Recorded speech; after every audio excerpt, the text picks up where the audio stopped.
I haven't talked about this topic yet. Syria, the United States. I got a news report I'm going to show you here. Some of you may have already seen it, and some may not have, but just the same. Should Obama be stripped of the Nobel Peace Prize? Well, he should have never had the Nobel Peace Prize.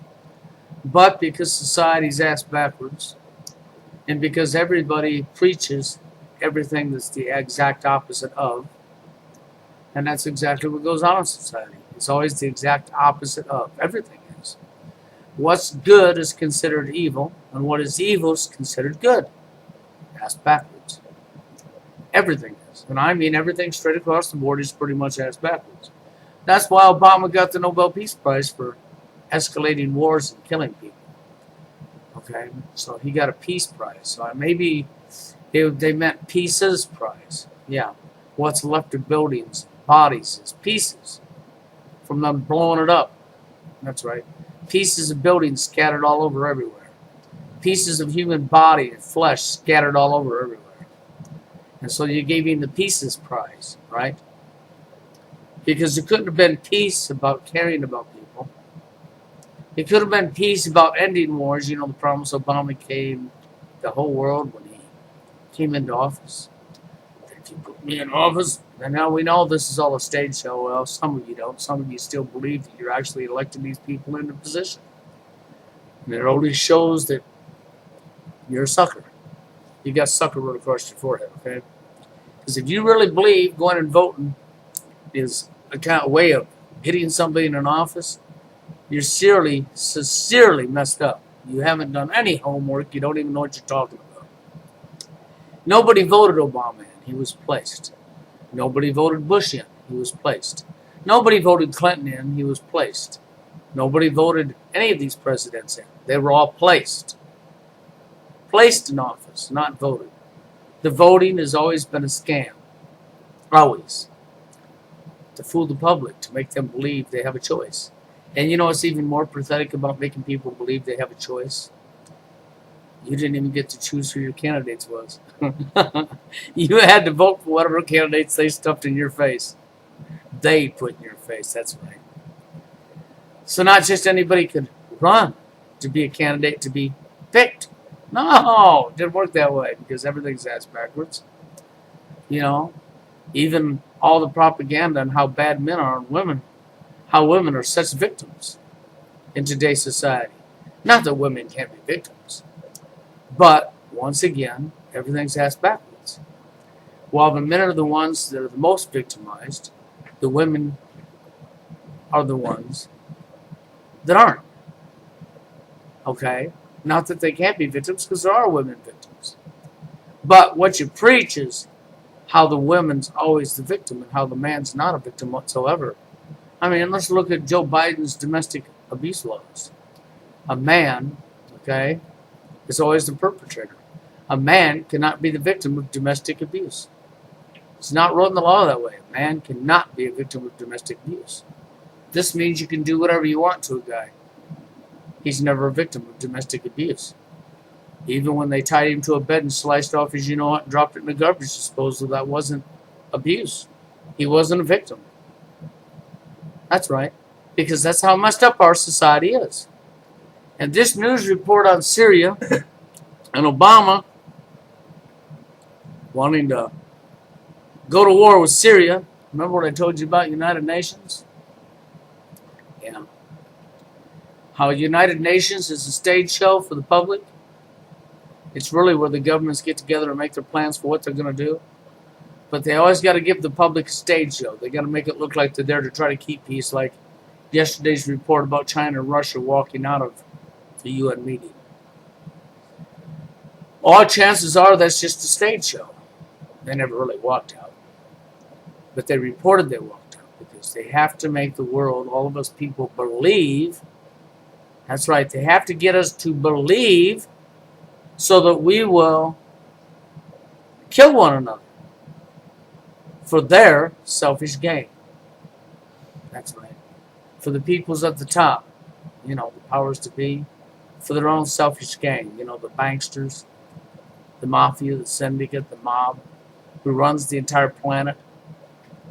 who controls and runs all the governments. What do you think United Nations was always about? It was a manipulation game. It was a spot where all the governments could get together legitimately, legally, in front of people's face, and they would accept it. And they could all make their plans to how they're going to pit us against each other globally and get the people to fight each other globally. And then they'll tend to have fights. The governments will tend to have fights with each other. So that the people, the countries, will fight other people of other countries. So that we will all be pitted against each other, so that we will kill each other off.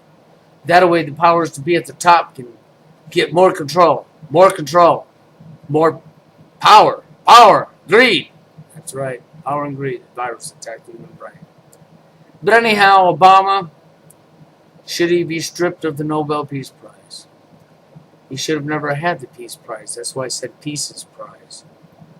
Buildings blown to pieces, bodies blown to pieces. That's the kind of prize he really has.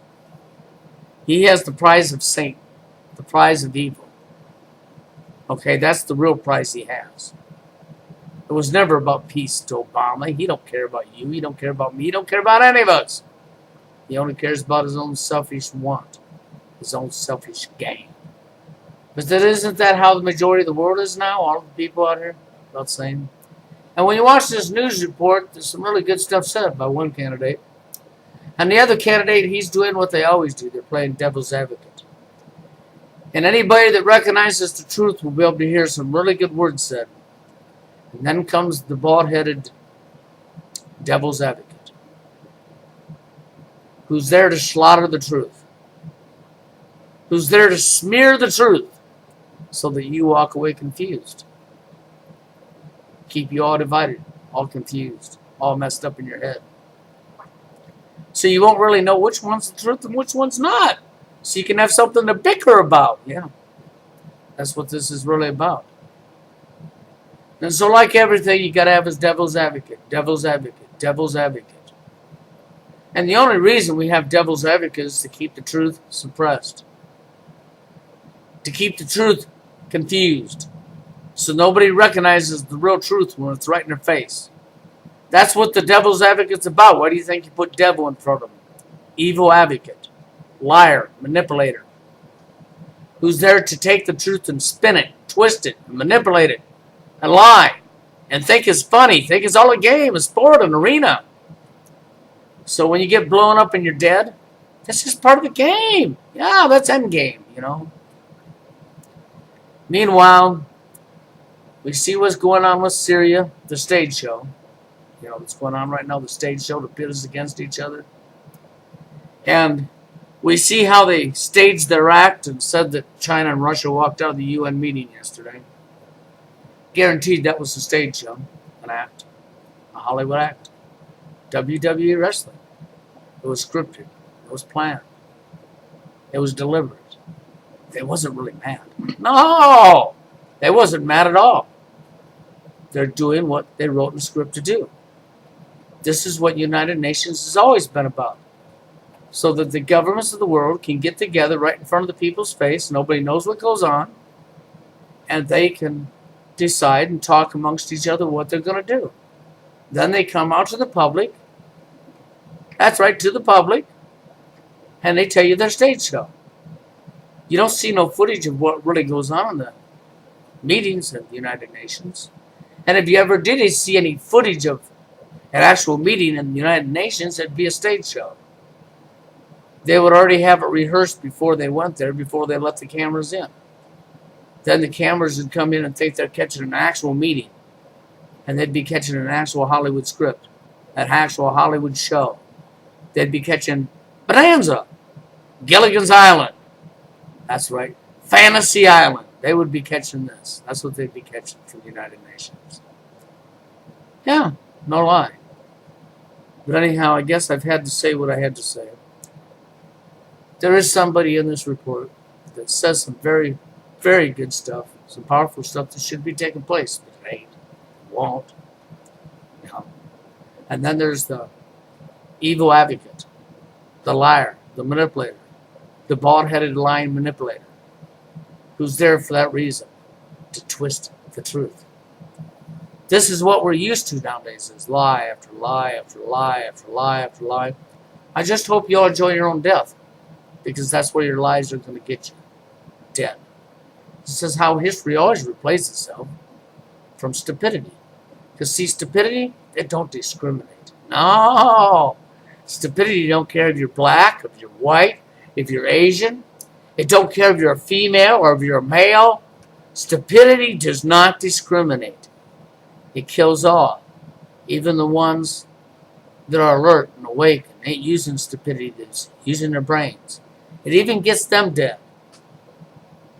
Because when masses of stupidity rule, then the innocent people that ain't stupid die with the stupid people. What can I say? But anyhow, that's about all I had to say, and here's the news report. There is some good information in this news report, some good things said.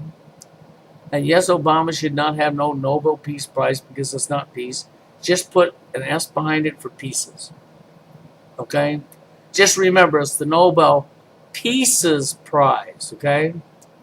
And he don't need to be stripped of the Nobel Peace Prize, because the pieces stands for pieces of building blown all over the streets, pieces of human bodies blown up. That is the real prize that Obama holds. So no, we shouldn't take that away from him. We just need to put an S behind it so we understand what it really is.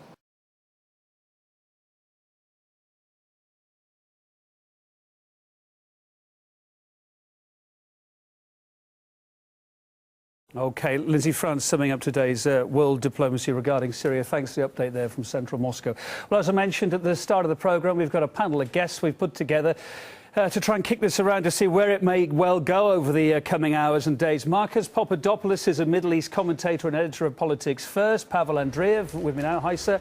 Executive Director of the Valdai Club Foundation, a discussion group of leading experts across many fields. We've also got Sunny Hundal as well. He's editor of the political blog Liberal Conspiracy, and Nissa Nawe, RT's senior political correspondent. Guys, thank you all for your time. Sunny, if I can come to you first of all, if I may. There seems to be a consensus around the world that the Assad regime needs to pay for the alleged chemical weapon attack here, but this is at the same time as the UN is still investigating. Are we going to see an attack before that UN investigation has actually reported firm, hard, concrete facts back, do you think? No, I don't think that will happen. I think there's a lot of pressure on President Obama, and certainly in the UK on Prime Minister Cameron, to show firm evidence, before they take any action. Today, the Labour Party said that they're not going to support any intervention in terms of the UK unless the Prime Minister comes to the House of Parliament with firm evidence. So there's going to be, I think that even the coalition, which is looking to do something more recently, the coalition of Western nations is going to start splintering unless, of course, they wait, they show the evidence, and they go properly before they take any action, probably with some evidence. So I don't think it's going to happen before that. Okay, Marcus, you're in London. Are you as optimistic that everyone's going to hang fire until there's cool, hard facts on the table here, or not? Well, can I just say, I think the question that actually should be asked to people at the moment in Britain is it acceptable for America and its allies to be deciding which country is liable to be attacked in the world and which country isn't liable to be attacked in the world? America and its allies are not the police, they're not the policemen of the world. That's completely unacceptable. America has no right, legal or moral right, to attack an independent sovereign country. This should be the focus of discussions regarding Syria. We saw this in Bosnia, we saw this in Kosovo, we saw this in Iraq, we saw this in Libya, we're seeing it again in Syria. It's lie after lie to achieve geostrategic objectives. Pavel Andreev, is history repeating itself here then? Well, it does indeed look as a pattern which has been explored quite a number of times over the past decade. Having said that, previously you could see some strategy, and Marcus was talking about some geostrategic aims. I can hardly see any geostrategic aims as such here. There is a tactics, there is some kind of a rushing from one region to another, from one aim to another, and let's not forget that people who are now in the driving seat in Washington are very different from those who were there in 2003, for example. You could see a Nobel Peace Prize laureate, Barack Obama. He should have been stripped of his Nobel Prize if he declared this war. It's John Kerry, who was very much an opponent of George Bush's position and policy on invading Iraq. So maybe these people do have some morality, which is essential to overturn this pattern and really seek the due diligence process in the verifying the CW. In Syria. And so from all the information you've been across tonight, where do you think this is going, and where is that information? We heard yesterday that Obama had declassified this proof, if you like, that Assad was behind the chemical attack. Still not come to surface yet, as far as we know, is it? I'm quite pessimistic. I have to disagree with Sunny. First of all, I think that the United States could very well go it. Maybe not alone, but certainly without the UN Security Council. I mean, we've seen that before. It's a surprise to me that anybody would debate that the US would go ahead, and it doesn't hide that it doesn't hold very much value for the decisions that are made in New York at the UN. With that said, the questions being asked and the debates that are happening are not the debates that Marcus was talking about. Does the United States or anyone else have the right to intervene when we haven't seen that evidence? And we are still hearing very strong rhetoric out of the UK. William Hague just today speaking about how the UN investigation taking place is scientific, basically implying let them do their work, but we have our work. And it seemed very obvious, to me at least, that they have made some kind of decision. And justifying it by saying international law's been broken. Two seconds, we will come to you in a second. I mean, he's justified it, hasn't he, by saying international law's been broken, so therefore there's no problem with going ahead without a consensus. Is that really the way forward, though? So need the two rights make a wrong, as you see it? Well, I think we should be clear about something. Syria is already a mess because Russia, Iran, and Hezbollah are defending Assad and trying to keep him in place and have been supplying weapons to him to keep him there. Saudi Arabia and Qatar and Turkey have lined up against him and are funding the rebel armies against him. So this idea that the United States and the UK are now suddenly intervening in another country, it's just ludicrous. I mean, it doesn't stand up to scrutiny because Syria is already a battlefield to decide what's going on in terms of the future of the Middle East. And with a growing presence of Al-Qaeda and Al-Nusra too. Right, exactly. So there are already several countries taking part in what's going on over there. The United States and the UK are intervening in a specific point, which is about the usage of chemical weapons. And also the interventions that they're going to take are going to be very minimal. Right, no, there is going to be demands for Marcus, proof. The Labour Party, as I said, in the UK. Let's bring Marcus. The Labour Party. Let's bring Marcus. Can I just finish that? Finish your point, then we'll go to Marcus. Okay. Yes, Kevin. Yes, Kevin. I think it's very important to make this clear to domestic audiences in the West because they don't hear this from the mainstream media. They don't hear this from their politicians. The the West's stance on Syria is not guided by human rights, democracy, or the rule of law. It's guided. No one said it was. Syria pursues an independent foreign policy. It has a close relationship with Russia and Iran. That's why it's being targeted. If the West's stance is all about democracy, human rights, and the rule of law, then why is there not an American naval flotilla off the coast of Saudi Arabia? Saudi Arabia has arguably the most wicked regime in the world, where homosexuality is punishable by death, apostasy is punishable by death, adultery for women is punishable by death, and Saudi Arabia is the root of Islamic extremism and terrorism in the world. 9/11, the London bombings, the Madrid bombings, the Bali bombings, all go back to Saudi Arabia. It is preposterous nonsense to say that the West's stance on Syria is guided by a notion of freedom or human rights. It's simply untenable. Can I just respond? Can I just point out that the intervention in Syria is not about human rights? rights. And actually, if it was a humanitarian intervention, then they would have intervened 2 years ago, since 100,000 people, Syrians, have died in the hands of Assad since. So firstly, it's not a humanitarian intervention. Their aim is to take revenge for the usage of chemical weapons and to send out a signal that any government that uses chemical weapons on its own people is going to face some international sanctions. Okay, guys, I'd like so to bring what they're doing is... I'd like to bring in Pavel. Just briefly, they're going to launch... Sorry, go on. Look, finish your point. Finish your point quickly. My point is briefly that they're only going to launch a few attacks on military targets in Syria, and it's not going to be a ground intervention. It's not going to be a humanitarian intervention. Against an independent sovereign country. That it is. Against an independent sovereign country. Against an independent sovereign country. Okay, well, then we should ask Russia, Iran, and Qatar and Saudi Arabia to not take to not also intervene. I mean, there are lots of countries already intervening, including Russia and Iran and Hezbollah and Saudi Arabia. Okay, guys, Saudi Arabia and Qatar hardly conform to your liberal principles that you believe in life, do they? Okay, Marcus, we'll talk to Pavel. I'd like to talk to Pavel, guys. Excuse me a sec. They hardly, Saudi Arabia and Qatar. What's Russia's position? Yourself in your views, is it? Okay, guys, thanks. What's Russia's position here? What's Russia's position here? If there was an intervention, if it does happen, what would Russia do? And moreover, what if in the next 48 hours or so, this proof that has been talked about that America has, that's been declassified, that we're hearing, is going to be made public? What if it does come out? What's Russia going to do then? Well, it's really hard to tell. Russia is definitely not going into war, use its nuclear deterrence to change the situation.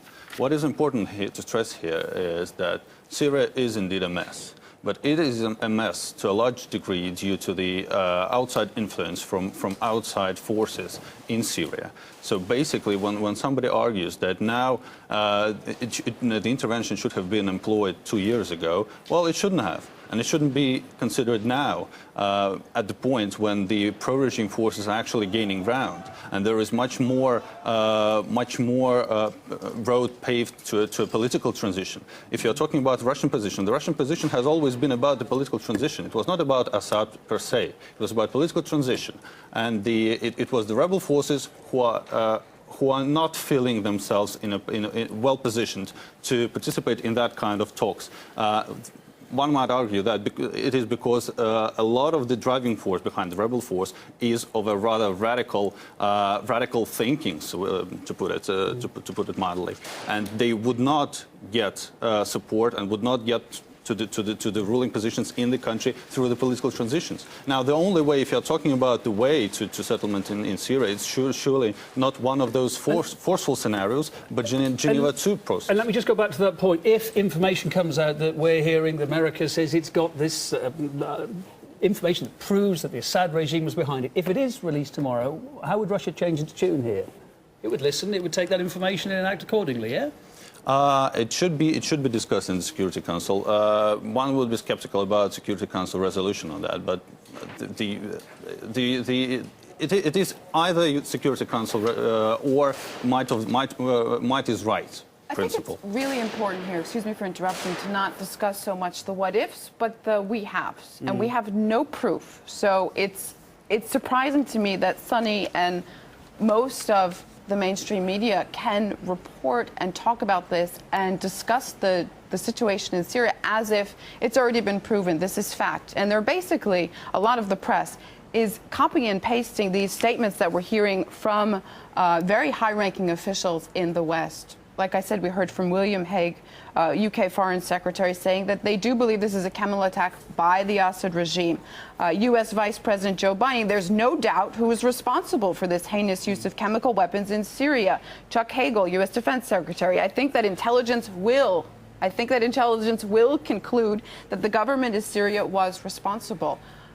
Are we going to see this evidence, or are we going to see it after the fact that... As Colin Powell's stunt in the Security Council showed 10 years ago, seeing the evidence doesn't mean to have it. And of course, one of the big proponents here going along with it, William Hague, UK's foreign minister, he's taken a hard line on this from the start. He was quick to react, wasn't he, to counter criticism that there are similarities in the build-up to the war in Iraq, WMD. We've got a clip of him talking about that. Let's take a quick listen. This is a very different situation from anything that happened over Iraq. I think we have to be clear about this. The Assad regime acknowledges it has chemical weapons. There are previous instances over the last year when we believe it's used chemical weapons. There is no plausible alternative explanation for this other than that they have used chemical weapons. It is a quite different situation from Iraq, an entirely different situation, and our government is going about it in an entirely different way. So there is no comparison between this and Iraq. This is where a crime against humanity has been committed, and there can be no argument about that. Marcus Papadopoulos, no similarities at all? Oh, I think there are similarities. Let's have a look at the track record over the last 20 years of the West in the wars it's fought. In Kosovo, the West claimed 100,000 Kosovan Albanians had been murdered by the Serbs. Lie. Iraq, weapons of mass destruction. Lie. Libya, tens of thousands of civilians slaughtered by Colonel Gaddafi's forces. A lie.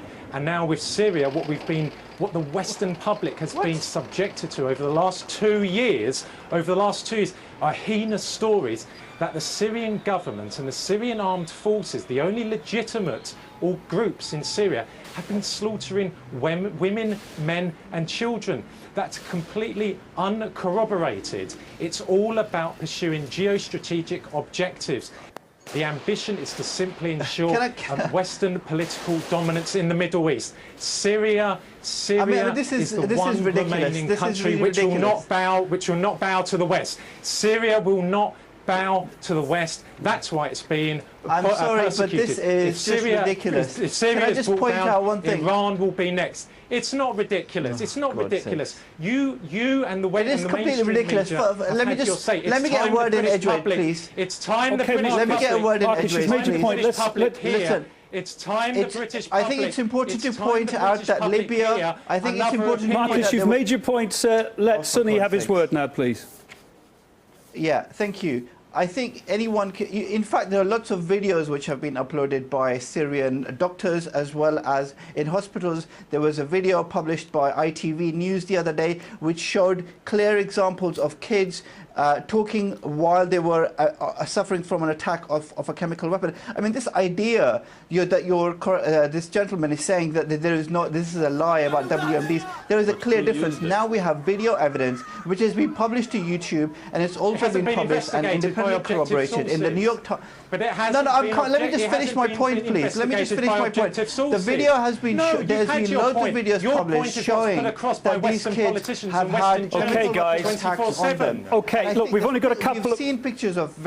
Independent investigation. That is what is required. We have seen pictures and videos of chemical weapon attacks. Stop citing opposition. Stop citing opposition activists. We need to approach. Look, let's cite US and UK officials that say they have the evidence. Why can't we see it? Way.